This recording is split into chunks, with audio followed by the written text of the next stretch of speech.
Hey friends, welcome back to OG Universe. Thank you so much for stopping by. And today we're continuing our look at the Mcfarlane Toys DC Multiverse Connect to Build Plastic Man and the JLA Wave. It's been a very interesting lineup so far. We've got some really good figures, some a little disappointing, but if you tweak it, it can be turned into a pretty damn good looking figure. And today we're looking at John Stewart. So this John Stewart, I think, really doesn't fit in with this group of JLA guys. It's a very striking looking figure, and I think a figure that could have been released by itself with some extra construct parts, and I think that would have been fine. I don't think he needed to be in this JLA kind of Grant Morrison era line. They could have added someone else to take this slot. I think more suitable would have been someone like Zarel, Aztec, maybe even Orion. He would have been interesting. Just a little different something, because we've got a couple John Stewarts, and we've got a nice little mashup of Green Lanterns on the turntable, and I think it looks really good. I love Green Lantern. John Stewart's an excellent Green Lantern, and I really like that. We've got some different styles of Green Lantern. We got the classic, and we've also got the more modern age, kind of like a Justice League era from the Endless Winter Wave. So let's take a closer look at what we get with this John Stewart JLA Green Lantern figure. So if we take a look at the packaging, standard kind of packaging. It's a little bit bigger than your usual single carded or single release multiverse figure. We do have a little bit wider box to encompass the build parts, make it get a little bit more for your money. We got the cross sell and the figures you need to connect and build Plastic Man, who goes what, with what parts, some artwork of Plastic Man. On the inside, you do have the trading card depicting the artwork from the cross sell, and you also got a display stand. In addition, what's in the tray, you do have this construct piece, kind of effect piece, which looks really nice. You also get this other smaller one, and you also get these legs for Plastic Man. So that's it. We got the 4 figures that have the build-apart pieces for Plastic Man. Next video, we're going to construct them, review them, take a look at all the figures in general, and see what our thoughts were. Who's our favorite? Who's our least favorite? And who you should maybe stay away from and definitely buy. But let's move out some of these awesome Green Lantern figures, and let's focus on this main guy here. Or maybe we'll keep him on. Let's take a look at this guy. So this is modeled after, of course, this Kyle Rayner figure. This Kyle Rayner figure is really exquisitely done. He's from the Blackest Night wave. I wish they'd make more of the Blackest Night figures, because there are some awesome figures in that comic book series. Hopefully Mcfarlane gets back on that Blackest Night horse, and let's get some more figures into the collection. But this one is really nicely done. The sculpted textured bodysuit looks unbelievable. It has such a good feel to it, a good weight to the character. You can see the white and green contrast between the power ring and his gloves. This is a really sharp, bright white. Now this construct piece, I don't know if it goes onto his wrist like this. I just think it looks cool.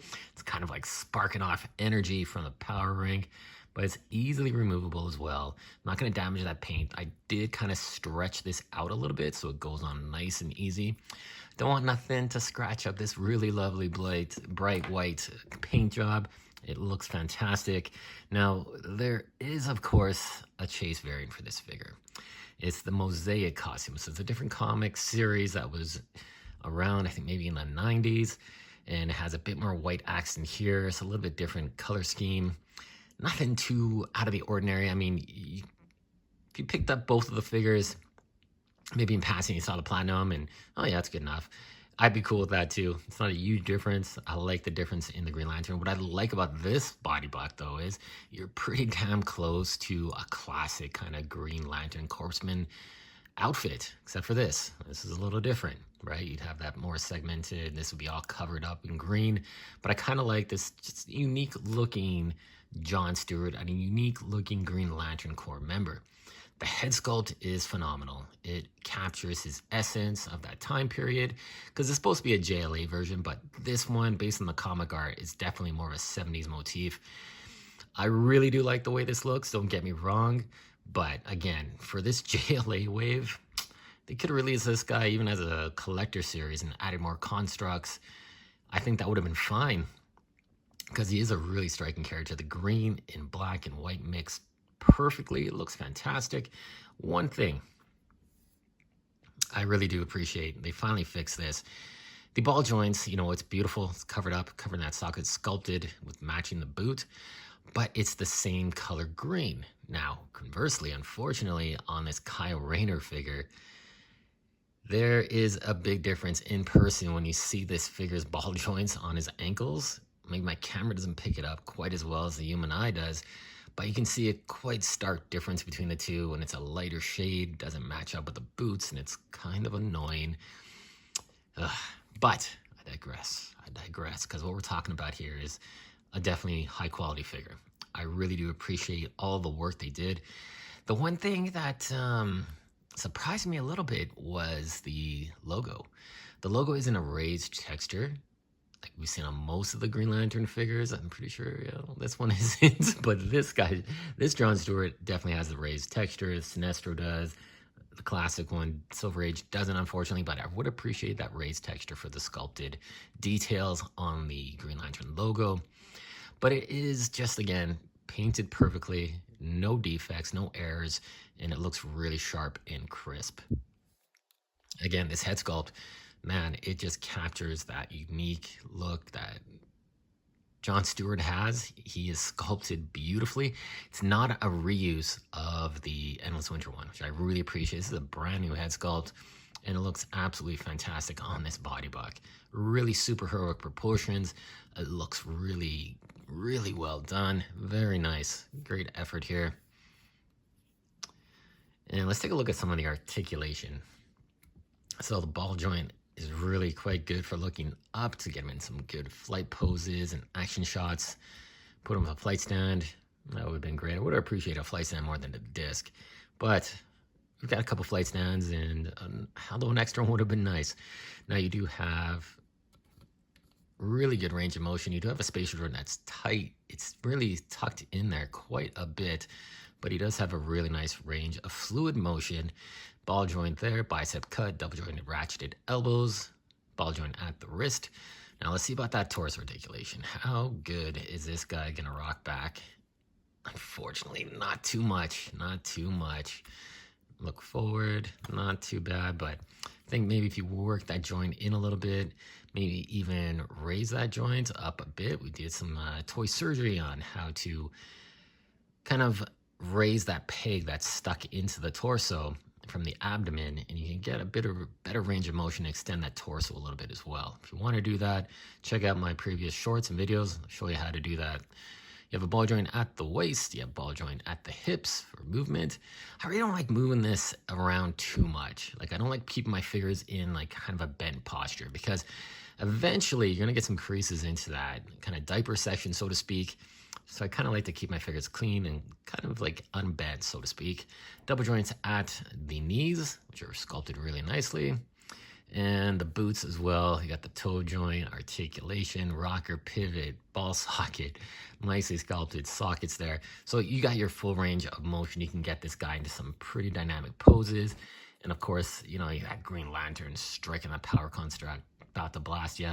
He does have an open fist. He doesn't come with the other accessories, so another lantern would have been greatly appreciated for this guy. Unfortunately, we just got the one from Alan Scott and the Silver Age Green Lantern over here. A little bit of a shame. Kyle has his own unique lantern, which I greatly appreciate.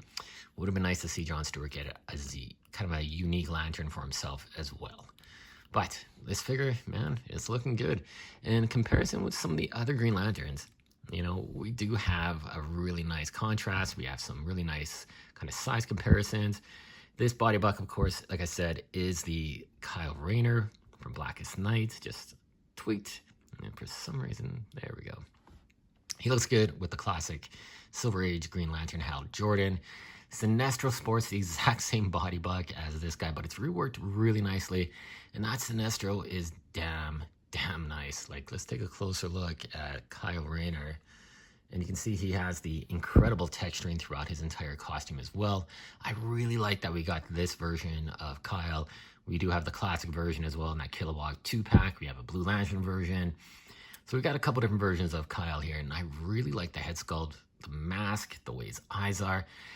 This head sculpt reminds me of the artist Frank Quietly. He did All-Star Superman. He did some of the Batman and Robin comics as well. Very talented artist. And this kind of captures his look. I really do like this Green Lantern of Kyle Rayner.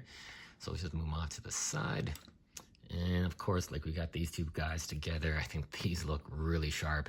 I am hoping we do get a more current, excuse me, a current Hal Jordan Green Lantern. Hopefully down the road in 2024, 2025, we'll get that and make sure it happens. But it's nice to have these two guys together, the two classic characters, and kind of their more traditional classic costumes as well. Very nice. Sinestro as well. This is a tremendous figure, one of the coolest Sinestro figures that we've gotten. And of course, he's just a reworking, a retooling of that Kyle Rayner body, which is pretty damn amazing the way they made him really look and turn out extremely well. And then we got the John Stewart from the Endless Winter Wave. Now, I really like this John Stewart. Now, the original single-carded release did have a backpack, a Gatling gun, a couple cool accessories. The head was painted a little bit differently. Now, unfortunately, I should have brought that one out, but it's packed away. His hands, I believe, as well, I think they were black, or this entire gauntlet was a different color. I can't remember off the top of my head, but there is some difference in the gloves. But I like how they're two unique head sculpts, two different head sculpts. And you can almost have, like, you know what, two different Green Lanterns on the Green Lantern Corps in different costumes. Definitely work that into your shelf or whatever you want. But it's great to have not a reuse of a same head sculpt, but just a brand new head sculpt to begin with. Very nice to have that. So there you go, guys. We did a quick look at this figure. I think a lot of people might not be too impressed with this guy because they're thinking, you know what, we just got a John Stewart Green Lantern a little while ago. But I think this is great if you're a Green Lantern fan like myself. I love to have different versions of Green Lantern in all of the Green Lantern Corps. I do enjoy having some custom fodder because this definitely has customization possibilities for sure. I mean, if you wanted to get rid of this head sculpt, paint the neck maybe black or green or flesh tone, whatever you want, and put some different head sculpts on here. You can have your kind of a unique looking Green Lantern Corpsman as well. But damn, that is a really nice head sculpt. And there you go. Yeah, I would definitely highly recommend picking this up. You need this figure for the build apart, for sure. You need the legs. Plastic Man's got to have some legs. But this figure itself is really striking. I do appreciate it. I'm very happy that it's added to the collection as well. And I kind of like the way these two guys look together. You got your classic kind of costumes. But like I said in my previous videos, I think this slot for Green Lantern in the JLA wave could have been used to better extents to give someone else. But hey, I'm glad we got this figure finally available, and it's very striking, and I think it's gonna look great in your collection. So there you go, guys. Thank you so much for watching. Remember to like, comment, and subscribe to see more videos. I got a massive playlist which has tons of DC Multiverse reviews and some shorts as well. So I appreciate all the feedback. We're trying to make this the best channel, your go-to channel for DC Multiverse.